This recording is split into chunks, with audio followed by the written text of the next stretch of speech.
I like to see things finished. And I was sitting there with Gerald early in the morning, and I said, "This is our last day. We got to get it finished." And Gerald looked at me and said, "Finishing it isn't the vision. The vision is to help and to serve."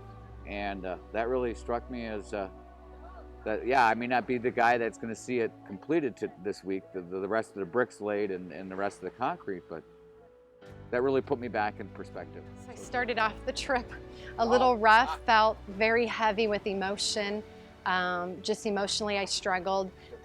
Lots of sickness, intestinal issues, not feeling well for the first 2 days. But even in the midst of that, I worshiped and listened to worship music, and how just knowing that people prayed for me and all that in the midst of that, that I just felt a sense of peace come over me. And then I was able, after the first 2 days, to be able to enjoy the rest of this trip. So. God's really showed me that you have to stay in the Word. You have to stay focused on Him.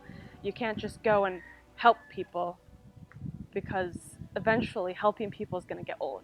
You're not going to want to do it anymore. But when you stay in the Word, when you stay focused on Jesus, when you stay focused on sharing His love with people, that's going to help you keep going. I came here thinking, oh, I can help people. Great. That's awesome. I want to help people. But I wasn't focused on what I was supposed to be focused on the whole time. So that's what made my attitude kind of go down.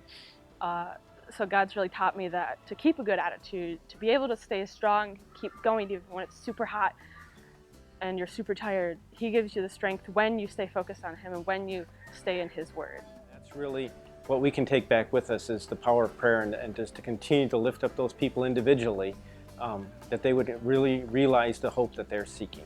My prayer is that they truly continue to experience Christ in all that they do. And it's, so much as Americans, we expect that experience to be in financial gain or something else. And I think for people to see that you can have the joy of the Lord without expecting other things in response, and then just the people are full of the joy of the Lord and the hope of the Lord in very desolate situations. So that was cool to see.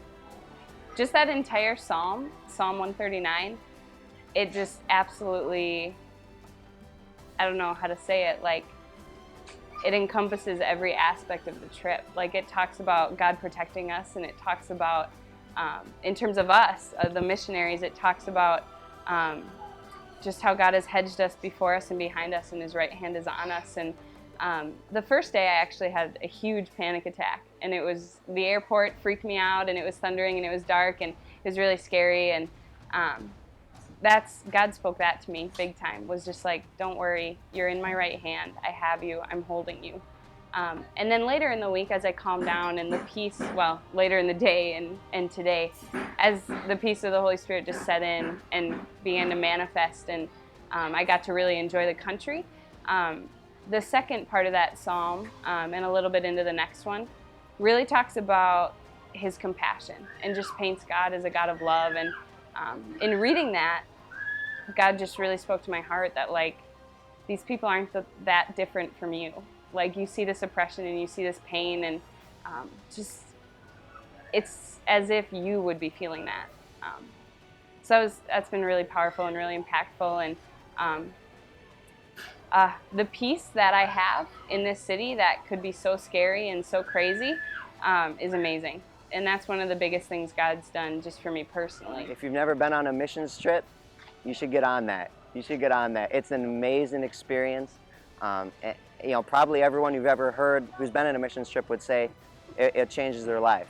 And I guarantee, if you have the right heart going into a missions trip, and if you let God lead you, it'll change your life, and you'll never be the same.